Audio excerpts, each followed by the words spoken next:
So I want to say hello, good evening to everybody. Thank you for joining us. Hopefully we get a few more folks trickling in. We already have a good number of folks here, and I can probably thank our Deputy Secretary of State Agogo for being here and helping get folks out.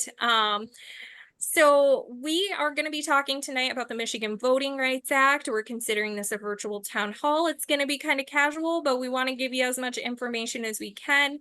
Feel free to use the chat box and the Q&A box if you can see that on your screen at all to ask questions. We're going to save the Q&A until the end or towards the end, but please feel free to use it while we're going. So as you're thinking of questions, or if you have something to say or remark or anything, please feel free to use the chat box to say that, and we'll try to get to as much as we can. So first, I want to start us off with some quick introductions. My name is Shannon Abbott. I go by she, hers, or they, them pronouns. I am the Outreach and Engagement Manager for Common Cause Michigan. I am in the Lansing area. I've been with our team for 2.5 years now, and I'm really excited to have you all here tonight. Ben, do you want to introduce yourself? Sure. Thanks, Shannon. My name is Ben Gardner. I come to you tonight from Grosse Pointe Park, Michigan. My pronouns are he, him, and I am the Senior Campaign Manager with All Voting is Local. We're an organization that operates in several key states, and we work to protect voting rights and work in the pro-democracy space with great organizations like Common Cause and so many other friends. So very happy to be here tonight. Great, thank you. And our special guest this evening, Gogo, would you like to introduce yourself? Yes, it's wonderful to be with everyone tonight and be talking on such an important topic, the Michigan Voting Rights Act, which we hope will be enacted this year.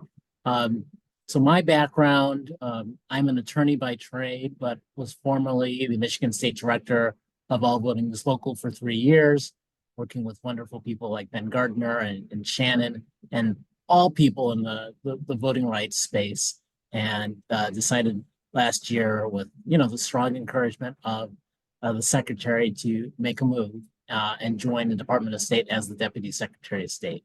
But really proud and honored to carry the torch forward on voting rights in this role, implementing Proposal 2, working on this Michigan Voting Rights Act, and ensuring that we have the most secure and most accessible election this November.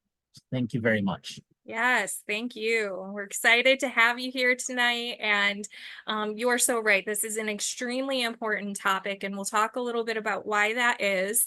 But first, I want to get us started for a moment with a little bit of ground leveling here, because a lot has happened in the past few years and a lot is happening right now. And so first thing I want to tell you is where we're at in the legislature right now. So we're nonpartisan.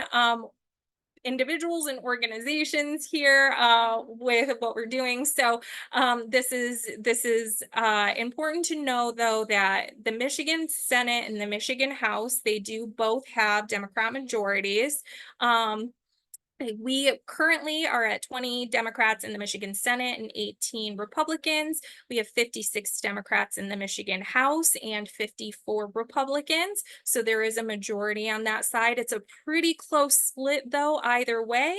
And I highlighted here, too, there are 2 newly elected ones in the House. Back at the end of 2023, 2 of the House representatives were running for other offices, and I believe they were both mayoral seats, and they both won their elections. And so at the end of the year, they ended up leaving the Michigan House in their position there to take on their new roles, which left us at a 54-54 majority, or a 54-54 split, I'm sorry, in the Michigan House, which made it honestly difficult to do pretty much of anything from January up until now. And I want to say that because when it comes down to the timeline and where we're at right now, we are in an election year. In January, we had the special election primary for those 2 House seats, followed by a February presidential primary, followed by the April special election general for those 2 House seats. Now that those seats are filled, those 2 reps were sworn in at the beginning of this month. And we also have local elections this month in much of the state as well. And then we have 2 more elections. We have the August primary election and the November general election. And the reason that I want you to see this is because we've already passed a ton of voting and elections legislation, which created a lot of changes for what we're doing this year. Um, and because it did kind of impede at the beginning of the year what was actually moving through the legislature. Plus, we already know too that our elected officials, the ones who are running for office again, they're going to want to spend some time campaigning before this August election. We just had new district lines in East Michigan approved by courts, and so some of these legislators and some of the people who are running for office are having to shift their plans around who they're talking to when talking to people in parts of the state or parts of their corner of the state maybe that they haven't traditionally interacted with, just based on where their district lines were. And so it's putting a crunch on everybody. And right now, we are a year-round session, which means usually our legislatures are meeting throughout the entire year from January through November or December, with a summer recess in the middle of the year and a couple of minor breaks here and there throughout the year. But that summer recess actually starts in July. It doesn't seem right now, and this is TBD still, but it doesn't seem right now like they're going to plan on coming back until after the November general election, which means that we only have roughly 6 weeks to get things passed in a meaningful way before the election this year. And if things don't get passed before then, we are either waiting until 2025 when we have a new House, or we are passing things in that short lame duck session after the election before the switch happens. So I really want to root you in the fact that we don't have a lot of time. And when we're looking at passing legislation right now, this evening, we're going to be talking about the Michigan Voting Rights Act, which is starting in the Senate, has to go through a process. So we have had it introduced in the Senate. It went into the Elections and Ethics Committee, but we're in the process of getting review and hearings happening, but it still has to go to a committee vote. It still has to potentially get referred back for changes and then actually get brought up for a vote in the Senate. Once that happens and it passes the Senate, then it has to go back all the way around and we need to get it through the House. And it has to go through a very similar process through the House where it gets introduced, it goes into committee, they have hearings, they vote on it, so on and so forth. And then once it passes both chambers in the same way, that is when we can finally get it presented to the governor. And so there's quite a bit to do in those 6 weeks that we have right now. And so we really want to make sure that you are seeing the urgency and what's happening right now in the legislature, not just with the Michigan Voting Rights Act, but other legislation as well. But this is one that we know is extraordinarily important. And I wanted to make sure that you had that information. I can do a deeper dive into this with folks. I'll put my contact information in the chat and I'll follow up with all of you after as well if you have additional questions about this. But that is where we're at in the legislature. Go. And Ben, do you have anything that you want to add to this right now?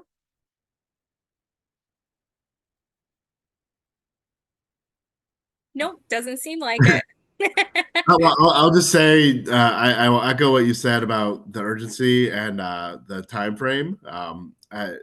It's very likely that we'll be asking everyone on this webinar and your friends and colleagues to take action and stay tuned after summer recess as well.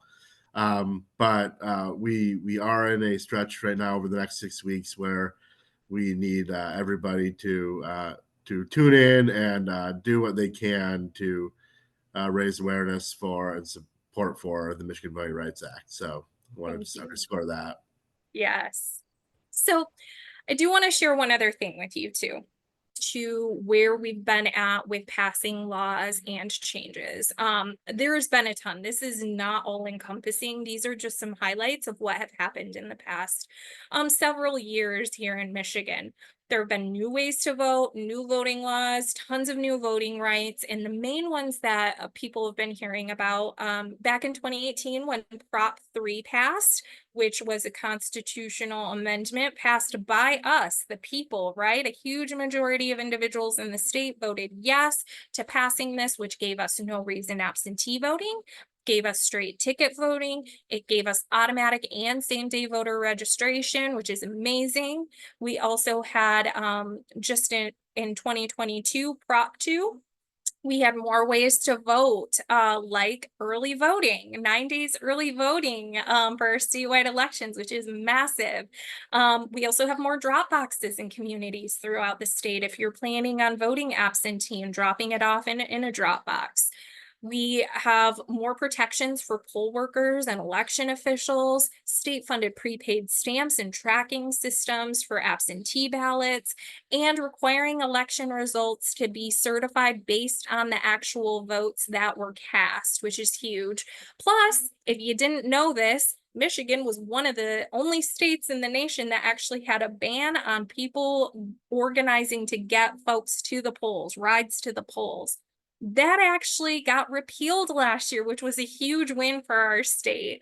So we can organize around that right now, but that's just kind of a taste and a little touch of what we've actually passed in the past several years. So there have been a lot of changes for not just the voters, for us, but also for the Michigan Department of State and for the clerk's offices. So I want you to kind of keep that in the back of your mind as we're talking about the Michigan Voting Rights Act today, and again, why this is still such important legislation. Ben, maybe I can kick it over to you. Let's talk a little bit about the legislation. Do you want to give us a brief overview of it, and then we can have both you and Agogo dive into some nitty-gritty about it? Sure. Well, I hope everyone here is familiar, at least in some way, with the Federal Voting Rights Act of 1965.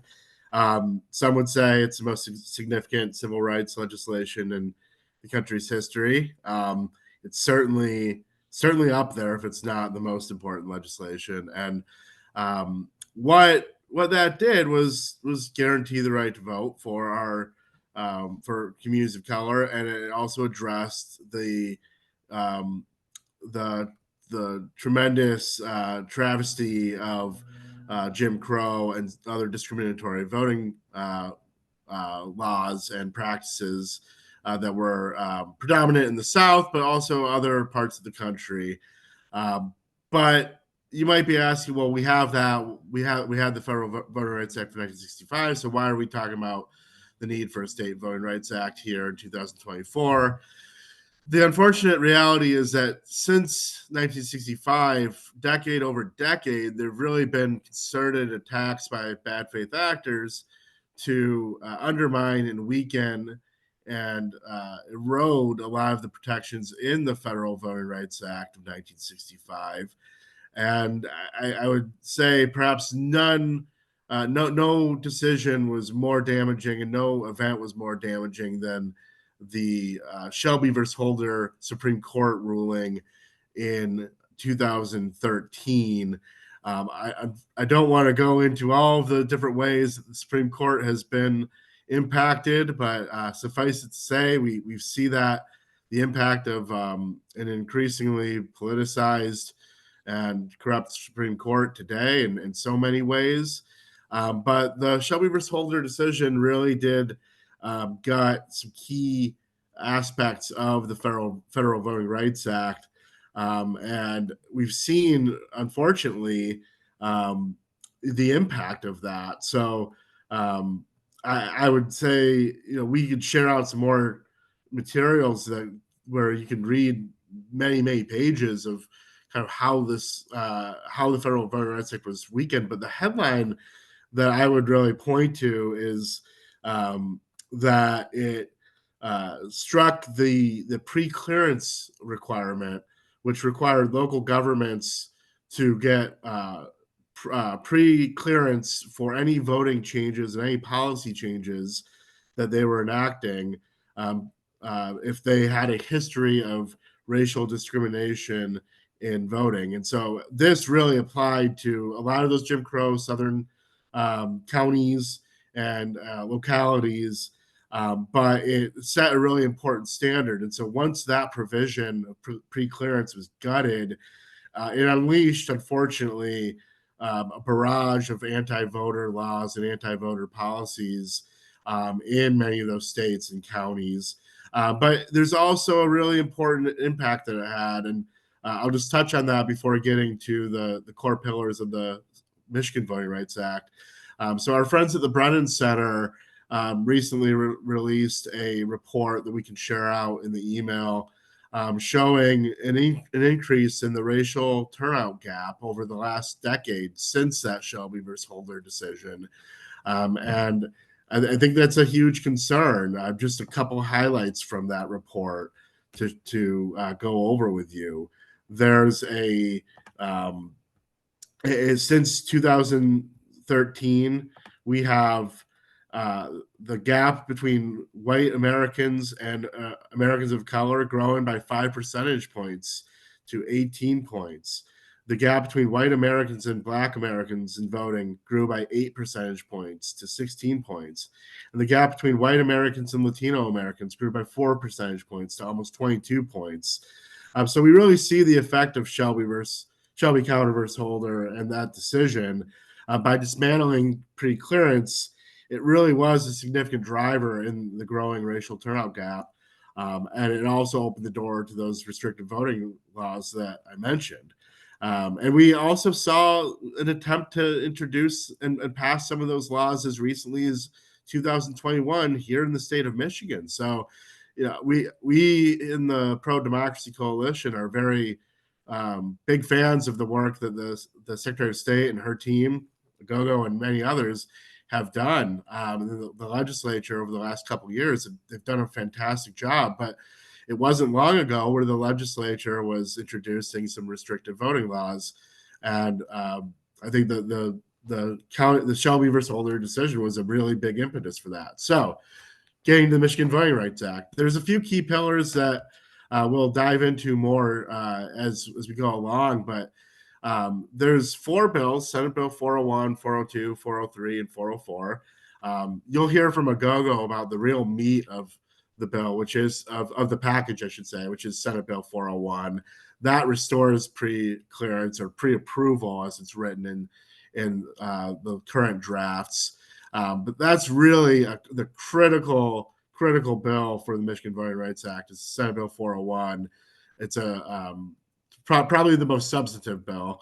But 402, 403, and 404 are also very important, and they lay out a few key principles. So Senate Bill 402 deals with a data institute that would be created in partnership with one of our state's many fine higher ed institutions. As all of you know, Michigan is home to many great universities and colleges. Senate Bill 402 would establish a data institute to better collect and centralize election and voter demographic data. Right now, it's very difficult for voters attorneys, other voting advocates, as well as election officials themselves to analyze data and collect data. You can FOIA every municipality if you want, but that's not a very efficient way to get all the data together. And so this institute would be a really important step towards creating greater transparency and also providing tools for voting advocates to better serve voters and better understand voters throughout the state, but also locally in their communities. Senate Bill 403 is a very, very important bill. It fills a gap that really wasn't covered sufficiently by the Federal Voting Rights Act in Michigan. It establishes and expands language assistance for voters with limited English proficiency. We'll go into some more details, but a real headline that we want to touch on here in Michigan is until about a month ago, our friends in Arabic communities and other MENA populations, Middle East and North African populations, were actually classified and designated as white under the census. And so what that resulted in was a real challenge when it came to political representation on the local level, but also insufficient access in many communities when it comes to translated materials and other language services. Now, the Secretary of State and her team have really done a fantastic job of establishing a new standard here in Michigan for providing language access. But this is a really important step to codify that assistance and also establish a new threshold for communities that are required to provide certain language services. And lastly, it also really fills that gap for our friends in Arabic speaking communities who were never covered and never protected under the Federal Voting Rights Act. As many of you could guess, we have about 170,000 Arabic speaking individuals in the state of Michigan. So that's a significant number, and we need to be doing more to serve and protect those communities. And Senate Bill 403 would really accomplish that goal. And then lastly, Senate Bill 404, which has a few different provisions, but I think one headline that I'll just touch on before kicking it back to you, Shannon, is that it would allow courts it would establish curbside voting for persons with disabilities. It would also allow people with disabilities to be appointed a court monitor to serve to address their concerns and to make sure that the municipality is properly serving them. So those are kind of the four bills, and that's a high level sort of look at all four bills. There's a lot of meat to this package, so we'll be going into that some more, but that's kind of a high level understanding of it, and we'll make sure that you have the right tools to talk about this with your friends and neighbors. We'll be able to distribute some 1-pagers and 2-pagers to help you talk about it when you're out in the community and talking to your friends. So, Shannon, I'll kick it back to you. Well, actually, you know what? Instead of kicking it to me, I'm going to kick it to Agogo here, because Agogo, I would love to hear from you on what. Obviously, there's 4 major bills. We've got 401, 402, 403, and 404. They all have their own purpose. Is there one that you are most excited about? And tell me a little bit that you think that you want everybody here to know about these as well.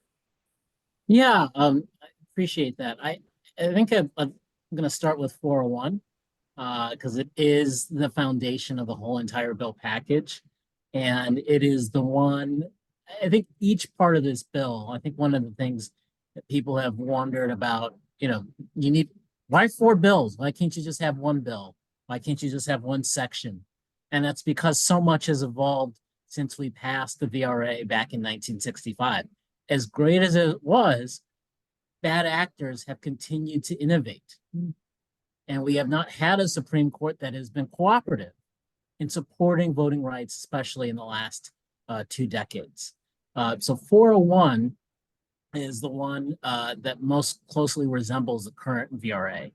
And if you look at it, sections 7 and 9 within those bills resemble section 2 within the Federal Voting Rights Act, which is the bedrock of most major lawsuits that happen under federal voting law.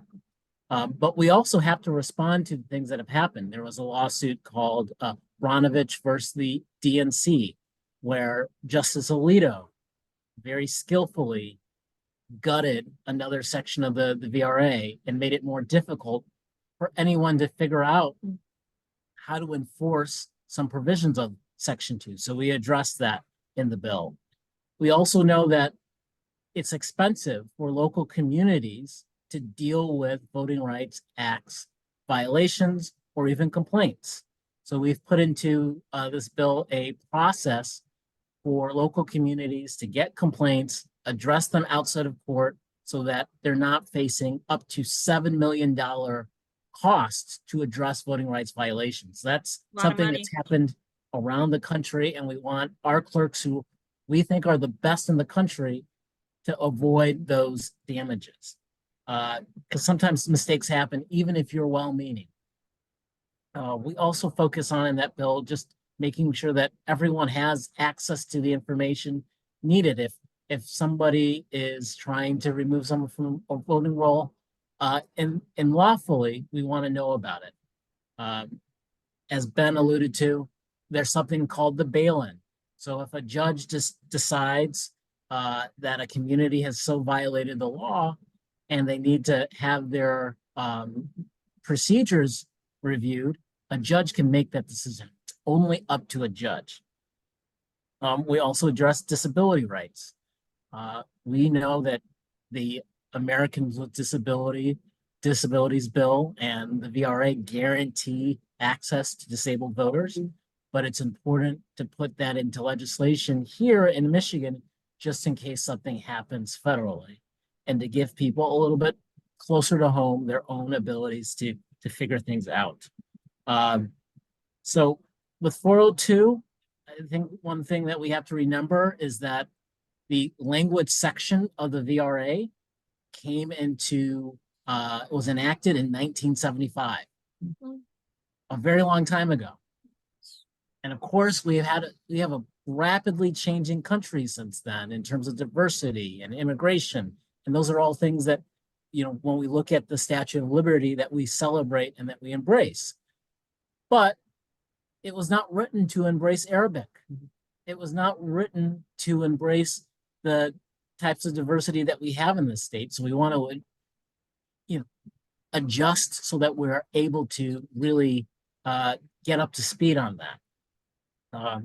In 404, there are a number of different things that are just reactions to the current state of election administration to ensure that voters are comfortable having their votes cast. And the Data Institute, again, is just a way to ensure that citizens at their own level can kind of keep checks and be able to have intelligent discussions with their clerks when needed. Yeah, absolutely. Well, and I mentioned this at the beginning where we've already passed a lot of things here in the state, right? And there's just, it seems like there's always more that we can do, but it's a lot. So how is this maybe supporting the local clerks and how they run the elections within these? Are there any particular pieces that you would pull out? I know something that I've been really interested in personally is the language access, because I know we're talking about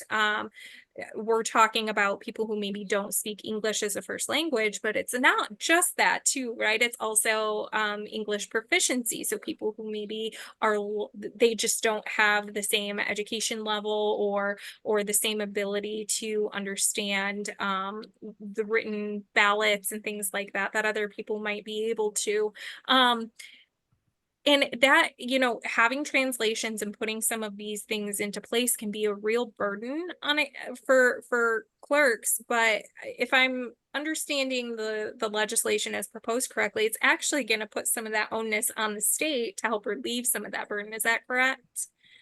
Yeah, it will. And this was, we were looking at this bill and trying to make it better after it was introduced. One thing that clerks constantly said to us is, we don't necessarily have access to people who can translate ballots in an efficient way. If you look at the situations that have occurred in Hamtramck and Dearborn, even when clerks have really wanted to do the right thing, it's been really hard procedurally to get it done. So the Department of State is taking on the responsibility to translate all ballots and all election materials and all the languages required across the state of Michigan. It's a tremendous responsibility that our department will take on, but it's one we're glad to do to help the voters have access, every voter, no matter what their status is. And so we're taking on that responsibility to really help the clerks move forward and have good relationships with all of their language minority voters, rather than potentially getting into situations where they might get sued, which has happened in the past in the state. Yeah. Well, and when you're looking at translations, and I see you want to jump in here, Ben, but if different clerks' offices were hiring their own translators, they might translate things slightly differently, which can create a little bit of inequity for folks. So I think this is something that's a really important and a huge win for voters around the state. Go Well, ahead. yeah, well, I think I sound like I'm praising the Secretary of State's team, and maybe I am a lot, but I think there's some important context that I think makes me feel better about Senate Bill 403, and also makes me feel better about how this will make clerks' jobs easier, while also most importantly serving the voters. And that is that you mentioned those translations. Maybe at times you might not get the best translations if you don't know who to turn to. The Secretary of State's team has really been working closely with trusted experts in Michigan who do translations, and so I feel really good about the state taking on that responsibility, even though it will be a lot of work for the team there. But I think that is going to be both cost effective, but also should help the voters and the clerks themselves by relying on the expertise of many of the organizations that that do this work daily. I think that's going to be a net positive. One other thing I want to mention about Senate Bill 403 that I really appreciate is I think it's really forward looking. The Federal Voting Rights Act had a threshold that is quite high, and in some ways didn't necessarily accommodate changing populations as best as it could. And so the new threshold that would be established under the State Voting Rights Act under Senate Bill 403, I think is really smart. And like I said, forward thinking about, what if let's just say there's a community that resettles into Western Wayne County, let's say Canton, and you have between elections you have several hundred people that have moved in and are now members of that community and become citizens, and they have every right. They deserve every chance to participate in our process and in our democracy. But it might be a little bit difficult if they don't have sufficient language access and protections. Well, the threshold here states that a municipality or locality with a voting eligible population of at least 600 individuals will be protected under this bill. That's 600 individuals who speak one language other than English or have limited limited English proficiency. Another threshold is if a voting eligible population of at least 100 individuals in that local government speak one language other than English or have limited English proficiency and comprises 2.5% or more of the voting eligible population within that locality. So I think that's a really important threshold because some of the previous numbers, 10,000 people, that leaves out some communities. And, there are communities in rural parts of the state that might be smaller, might not have 10,000 people, but we see how the populations are changing, and we really owe it to those folks as they engage with our democratic process to give them the best services and access to the ballot that we can. So I think that threshold is something that is really important to come away with an understanding of, and is one of the most important parts of Senate Bill 403. Absolutely. And that actually answers the question that I see in the Q&A box here about what criteria would be used to determine if a community needs to provide material in another language. So those are the thresholds that we would be looking at. But I do want to say with that, there are current laws in place, like people can bring somebody with them to help translate their ballot at their polling location. So that even if they are not maybe covered under these thresholds, which are much, much better than any thresholds that we've ever had before for language access, there are still other ways for people to be able to get the support that they need. Within our existing legislation and our existing laws, but it's not always the easiest thing, which is why we want to keep adding these protections for folks to make it as easy, remove as many burdens as we possibly can to get people, one, engaged in elections, to get them out at the polls, and to make sure that they're voting in a way that they understand, that they are able to fully engage in the process in a meaningful way. Um, does anybody want to add anything more to that right now? No. I'm wondering, Agogo, if you can maybe talk a little bit about this process, and Ben can probably chime in here too, because the process of creating this legislation, it's been a conversation for a long time. I'd say more than even probably the past couple of years. But what has that process been like in engagement from the Michigan Department of State, stakeholder organizations, community members, clerks' offices? Is that something you can speak to? Yeah, and so at least the process for me started when I joined the department last year in March. And I started getting up to speed on the ideas behind the legislation and where we were going. And so we partnered with the Legal Defense Fund of the NAACP, with Campaign Legal Center, and with other organizations to really take a close look at legislative language and see if we were putting something forward that was solid and legitimate. And so we introduced the bills in, I think, June of last year, almost a year ago. And then our clerks and other organizations started to express their own views on the bill. And it's taken a lot of work to kind of work through a lot of their concerns. And I think we've addressed them pretty satisfactorily. They may disagree, but we feel like we've put together a package that's, I think, really solid and responds to the needs of the moment. But legislation takes time. It's there are always, we have 1,600 clerks in the state. All of them have their own opinions. And we have 55, we have 56 members of the majority caucus in the House and 20 in the majority caucus in the state Senate, and they all have their own views. So to work through that and get to a point where we can pass something takes a lot of work. And so I understand folks are discouraged and upset. We're continuing to work, and we hope, and we're really pushing to ensure that we can get something across the finish line.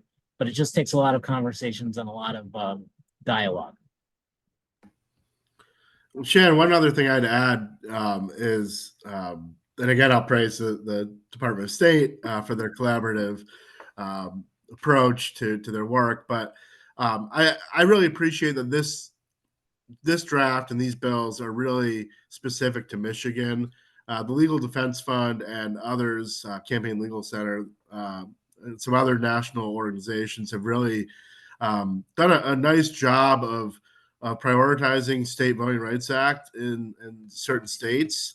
I believe off the top of my head, Georgia or New York, Connecticut, Washington, Oregon, California, and I think I mentioned Virginia. If I didn't, those states have all enacted their own version of a State Voting Rights Act, going back as far as I think 2000, 2002 was the first one, if I'm not mistaken.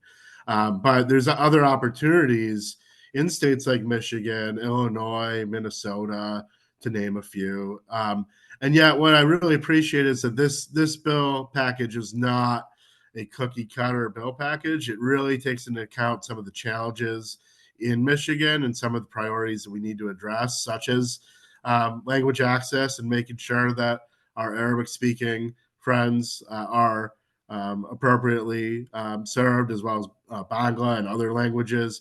It also takes into account the fact that, to Gogo's point, we have over 1,500 municipal clerks. It's one of the most decentralized election systems in the country. And that presents some challenges.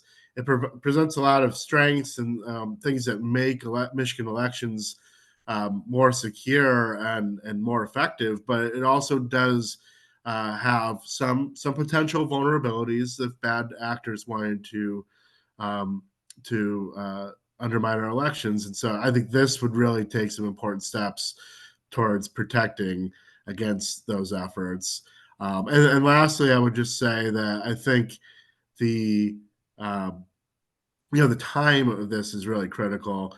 The success of Proposal 2 is something that we're all very excited about. We'll continue to celebrate as we see voters take advantage of their new options for casting their ballot. But I think this is kind of the next logical step after the passage of Proposal 2. And I also think that it's in line with what the voters want. If you look at the pro-democracy proposals since 2018, whether it be independent redistricting reform or Proposal 2 of last year, across the political spectrum and across the state, regardless of your county, the voters have spoken overwhelmingly in favor of pro-democracy legislation and ballot initiatives that protect and expand the access to the ballot. And I think the Michigan Voting Rights Act is in line with what the voters want. So Absolutely. Yep. Go ahead, Shannon. Well, I see a question in the chat box, and if anybody has any questions, again, reminder, please use the chat box or the Q&A box. We would love to be able to answer to the best of our ability here. Are there any new rules for providing a good experience for people with disabilities, like shorter voting booths to accommodate voters who use wheelchairs? Yeah, so one thing that we very much require every voting location in the state of Michigan to have is something called a VAT, a voter assist terminal, which someone who's disabled can go up to in a wheelchair or in a chair or whatever and fill out a ballot that way. So that's currently in Michigan law. But what we've also done in 401 in section 24 of that bill is we've put in place a provision that a voter can complain to their local government and say, we don't think you're respecting current federal and local law, state law on disability access. And they can engage in a discussion with that complainant and hopefully settle that complaint outside of court. If for whatever reason they are not able to, that person can go to court and ask for a monitor, which would be paid for by the local government. Again, if they were not able to reach an agreement, and that monitor would be in place to ensure that federal law and state law on disability access was followed. I think that's really important because we do have a lot of really great laws in place right now. The thing is not everybody knows about them, even the people that work our elections, unfortunately, because they're our neighbors, right? They're people like you and I, they're our neighbors who are out there working and doing their civic duty and doing the best that they can. And there is a lot to know about our elections.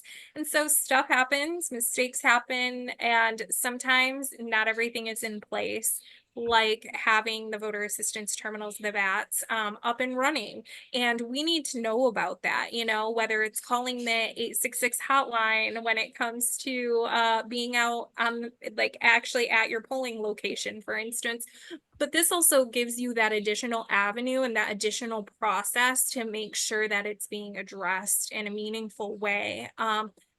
Because we do want everybody out there, right? Whether it's curbside voting, if it's in-person early voting, day of, absentee mail-in, absentee dropping it off in a ballot drop box, anything like that. We want to make all of those processes as easy and as usable as possible for everybody. Yeah, absolutely, Shannon. And I would also just speak briefly about Senate Bill 404. The provision for curbside voting, I think, has potential to really be an important clarifying step. If you talk to voters with disabilities, an unfortunately common experience that sometimes they do have in Michigan, and it's not through the fault of clerks or any election officials or poll workers, but it's just a an unfortunate reality that I think sometimes comes from a lack of clarity and lack of understanding of some of the guidelines. Is they'll get to a voting location, they might want to use the VAT, the voter assistant terminal, or they might need access to curbside voting, and there's a little bit of a delay because there's not necessarily 100% understanding of okay how what should we do, how should we serve this voter. And again, it's not out of any malicious intent, or it's just sometimes policies need to be updated and there needs to be a little bit more prescriptive guidance. And I think that's what Senate Bill 404, it's one of the things that it can accomplish. There is a really important study that our friends at the Carter Center and Detroit Disability Power released. It's an audit, and they plan to do these moving forward. But I personally, I think that it's a really interesting it opened a lot of eyes, and it showed that only of the locations that they surveyed, only they went to polling locations, and they'll be doing this for early voting sites as well. But this was following the 2022 election, and they found that only 16% were fully accessible. That did check every box that in terms of meeting the needs of voters with disabilities. And of course, 86% is not, or partial access is not 100% access. And so a lot of these locations, what was promising about the report was it showed a lot of the locations checked, 5 or 85% of the boxes or 90% of the boxes. And they may have only had one or two areas where they weren't providing 100% perfect access for voters with disabilities. But we owe it to those voters to strive for 100. And I think there's a lot of work that organizations can do. There's it really is it's a issue that intersects with the ADA and a lot of the requirements there. And there's challenges we could get into in terms of schools and churches and how they were built, when they were built. But I wanted to just briefly call out that study because it shows both that we can do better in Michigan, but also how we can do better. And we'll make sure to include a link to the Detroit Disability Power and Carter Center audit in the email that you all receive. Absolutely. Thank you for that. And I know we only have a few minutes left, and I know that we do have a couple more questions in the chat box. And Ben and I also want to leave you with a couple of steps that you can do to hopefully have this actually pass before the legislators go on summer recess, because if not now, then when? That in lame duck in 2025, who knows what's going to happen, right? So we want to make sure that we're getting this passed as soon as possible. So let's get to these last couple of questions real quick, and then we'll give you a couple of asks, things that you can do right now. So one, if the legislation is passed, will all of these provisions go into effect before the November election this year? Probably not. So under Michigan law, if something passes, it does not go into effect typically until something called sine die. And sine die, it's 90 days after sine die. But sine die is the last official day of session for a legislative year. And so as some of you may recall who are particularly political nerds and really into election stuff, the legislature adjourned early last year in November so that all of the voting laws were in place for the presidential primary in February.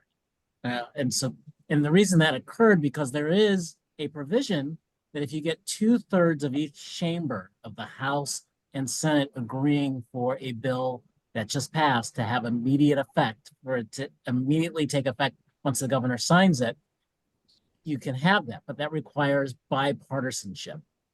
And unfortunately, a lot of these very straightforward and what we would consider nonpartisan bills have become viewed very partisanly during this very divisive period in our nation's history. And so we just haven't been able to get that bipartisan support to get that 2/3 majority in both houses to get immediate effect across the finish line.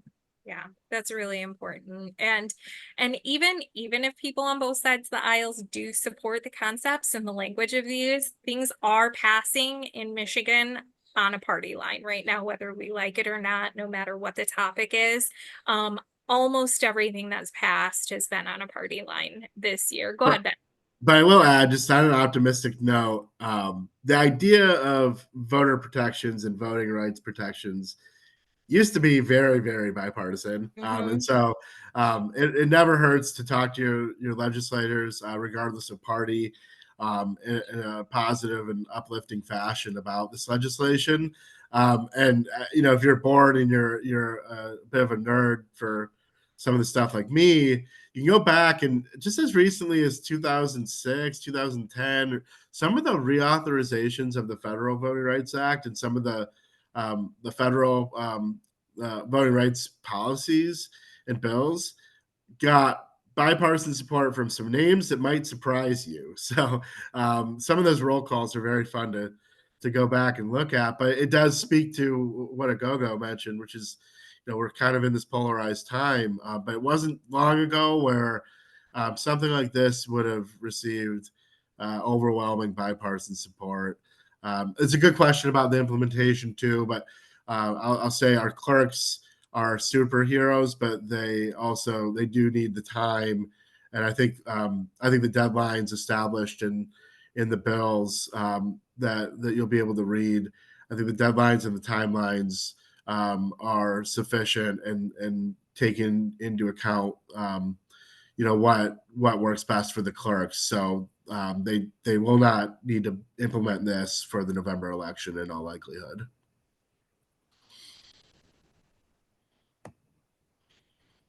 Look at me muting myself and talking.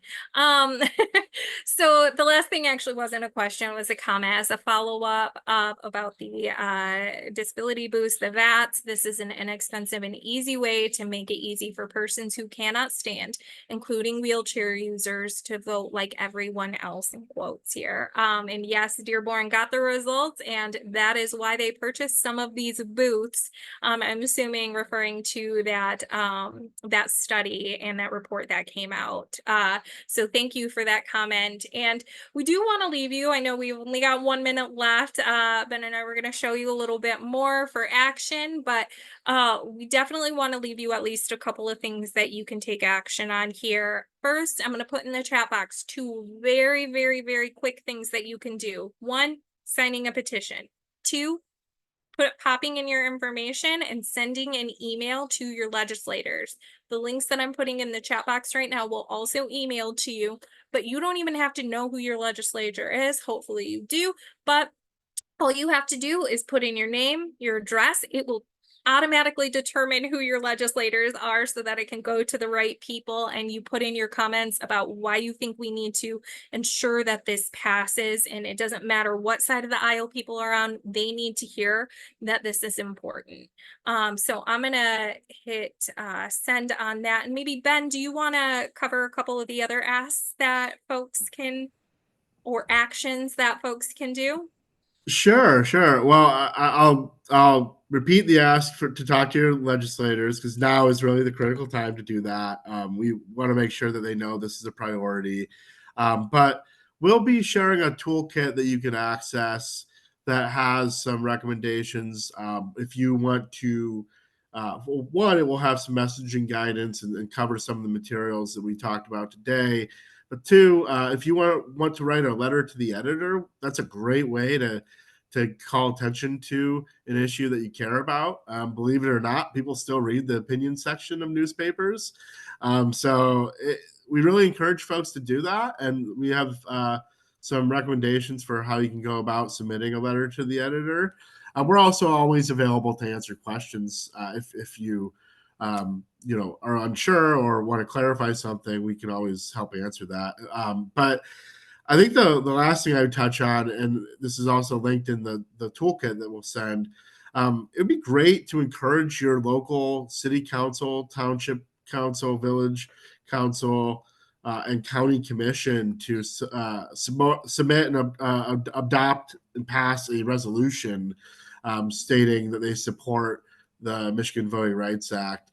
We really want to try and highlight more local support for the Michigan Voting Rights Act. We expect several counties to be weighing in very soon. Oakland County just passed a resolution shortly ago, and we're expecting some really prominent cities and counties to weigh in soon. But regardless of where you live, it's something that it'd be great to see any local government weigh in and express their support for this. So we'll make sure to include that toolkit, and we'll also make sure to keep you apprised of opportunities to follow the Michigan Voting Rights Act as it moves through the hearing process. And would love to have all of your support and make sure that you're talking to your friends and neighbors about why they should support this and why they should contact their lawmakers. So Absolutely. yeah, more to come. Absolutely. Thank you for that. And we are just past time, so I'm going to wrap us up here. I do want to encourage everybody, even if you think that your folks are supportive, they still need to hear from you. Even if you know that they're supportive, they need to hear from you. They have a lot on their plates, a lot that they're getting pressured to tackle right now before they end session. So they need to know from you that this is something that is a priority and that they must take seriously now. I want to thank both Ben and I want to thank our Deputy Secretary of State, the wonderful Agogo, for joining us this evening. Did either of you want to wrap up with any last comments before we let everyone go for the evening? Keep the faith. Yeah. Yes, we got to keep it up, right? Thank you again, everybody. I hope that you have a wonderful evening. Stay safe. Be careful in the weather out there might be coming your way. And we will hopefully talk to you very soon. Good night. Thank you. Have a good night.